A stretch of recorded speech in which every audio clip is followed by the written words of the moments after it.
बात करने वाले पेड़, शिक्षाप्रद मजेदार कहानियां। एक बार की बात है, एक घने जंगल में पेड़ों में एक दूसरे के साथ संवाद करने अर्थात बात करने की क्षमता थी। वे अपने विचारों और भावनाओं को एक दूसरे के साथ साझा कर सकते थे। पेड़ एक दूसरे के साथ बहुत ही अच्छे दोस्त थे। वे एक साथ खेलते थे, एक साथ गाते थे और एक साथ खुश होते थे। एक दिन एक भयानक तूफान आया।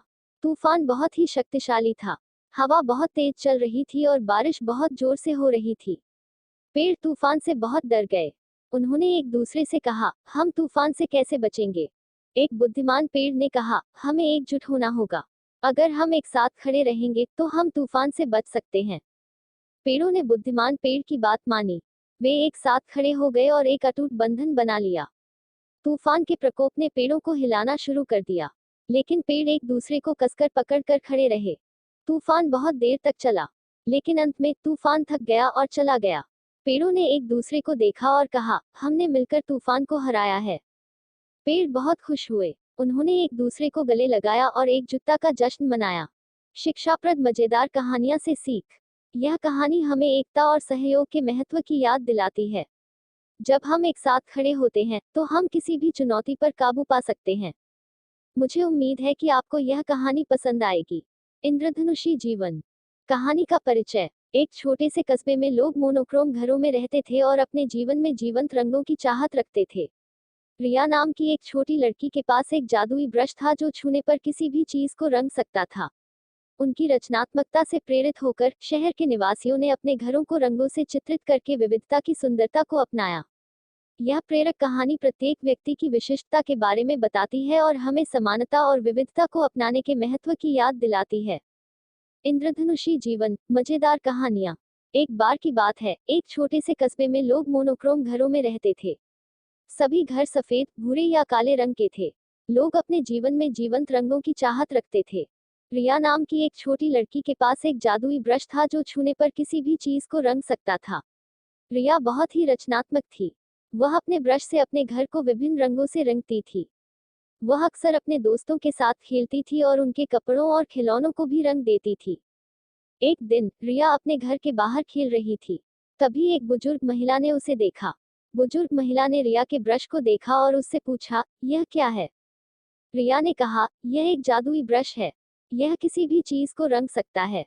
बुजुर्ग महिला को रिया का ब्रश बहुत ही अच्छा लगा। उसने रिया से कहा, क्या तुम मेरे घर को भी रंग सकती हो? रिया ने हाँ कहा। वह उस महिला के घर गई और उसने बुजुर्ग महिला के घर को विभिन्न रंगों से रंग दिया। बुजुर्ग महिला बहुत खुश हुई। उसने रिया को धन्यवाद दिया।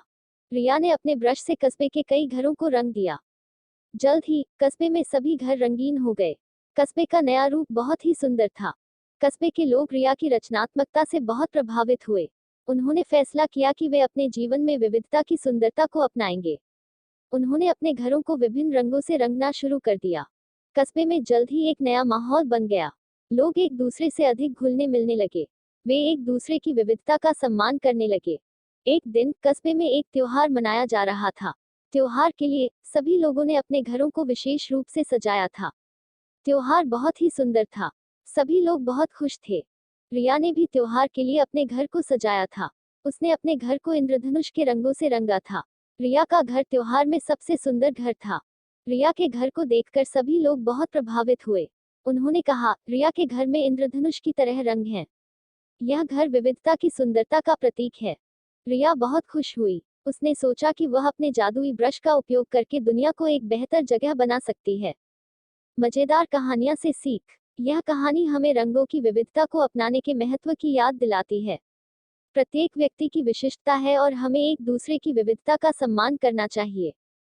खोया हुआ कंपास। कहानी का परिचय। अर्जुन नाम का एक बहादुर युवा खोजकर्ता एक खोए हुए खजाने को खोजने के लिए एक खतरनाक अभियान पर निकला। अपनी यात्रा के दौरान उसका कंपास खो गया, जिससे वह दिशाहीन हो गया।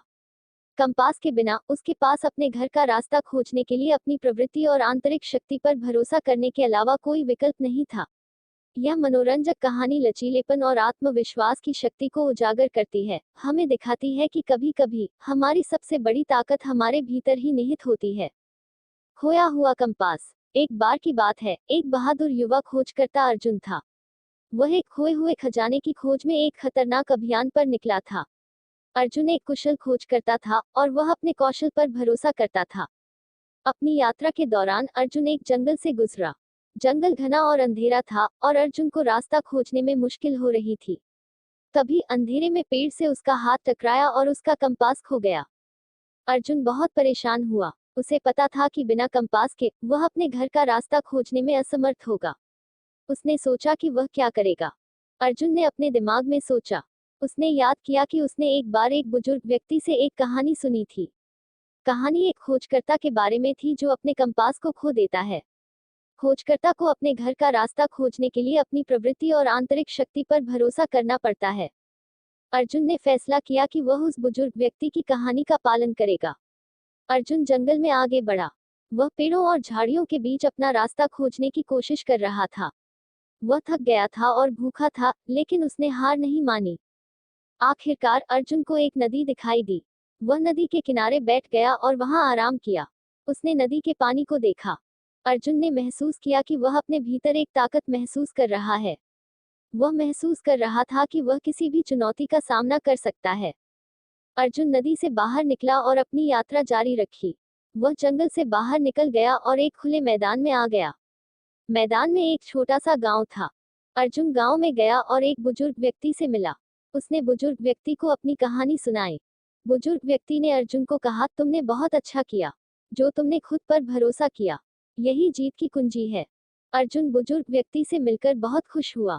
उसने महसूस किया कि उसने कुछ महत्वपूर्ण सीखा है। अर्जुन गांव में रुका और कुछ दिन आराम किया। फिर वह अपने घर के लिए निकल पड़ा। अर्जुन अपनी यात्रा के बाकी हिस्सों को आसानी से पूरा कर पाया। वह अपने घर वापस आ गया और अपने परिवार और दोस्तों से मिला। अर्जुन ने अपनी कहानी सभी को सुनाई। उसने उन्हें बताया कि कैसे उसने अपने भीतर की ताकत को। अर्जुन की कहानी हमें सिखाती है कि हमें कभी हार नहीं माननी चाहिए। हमें हमेशा खुद पर भरोसा करना चाहिए। यही जीत की कुंजी है। हथिनी और चींटी, रोचक कहानी। एक बार की बात है, एक जंगल में एक हथिनी और एक चींटी रहते थे। हथिनी का नाम मालती था और चींटी का नाम टिंक था। मालती बहुत ही दयालु और मददगार हथिनी थी। वह हमेशा दूसरों की मदद करने के लिए तैयार रहती थी। टिंक भी एक बहुत ही मेहनती और बुद्धिमान चींटी थी। वह हमेशा नई चीजें सीखने के लिए उत्सुक रहती। एक दिन मालती जंगल में घूम रही थी। तभी उसे एक छोटी सी चींटी दिखाई दी। चींटी एक बड़े पत्ते को अपने सिर पर ढो रही थी। पत्ता बहुत भारी था और चींटी उसे मुश्किल से उठा पा रही थी। मालती ने चींटी को देखा और उसे मदद करने का फैसला किया। उसने चींटी से पूछा, क्या मैं तुम्हारी मदद कर सकती हूँ? चींटी ने कहा, जरूर, आप मेरी मदद कर सकती हैं। यह पत्ता बहुत भारी है और मैं इसे अकेले नहीं उठा पा रही हूँ। मालती ने चींटी के पास जाकर पत्ते को अपनी सूंड से उठा लिया। चींटी ने भी मालती की मदद की और वे दोनों मिलकर पत्ते को अपने घर तक ले गए। चींटी मालती की मदद से पत्ते को अपने घर ले जाने में सफल रही। चींटी बहुत खुश थी। उसने मालती को धन्यवाद दिया और कहा, आप बहुत दयालु हैं। आपने मेरी बहुत मदद की है। मालती ने कहा, कोई बात नहीं, मैं हमेशा दूसरों की मदद करने के लिए तैयार रहती हूँ। मालती और चींटी की दोस्ती हो गई। वे दोनों अक्सर एक दूसरे से मिलने आते थे। वे एक दूसरे से बहुत कुछ सीखते थे। एक दिन एक भयानक तूफान आया। तूफान इतना भयानक था कि पेड़ उखड़ गए और घर गिर गए। चींटियों का घर भी तूफान में नष्ट हो गया।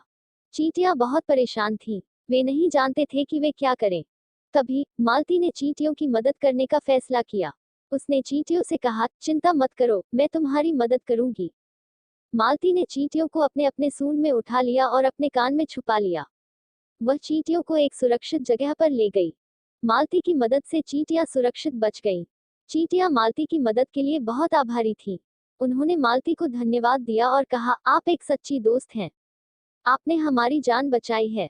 मालती ने कहा, कोई बात नहीं, मैं हमेशा तुम्हारी मदद करने के लिए तैयार रहूंगी।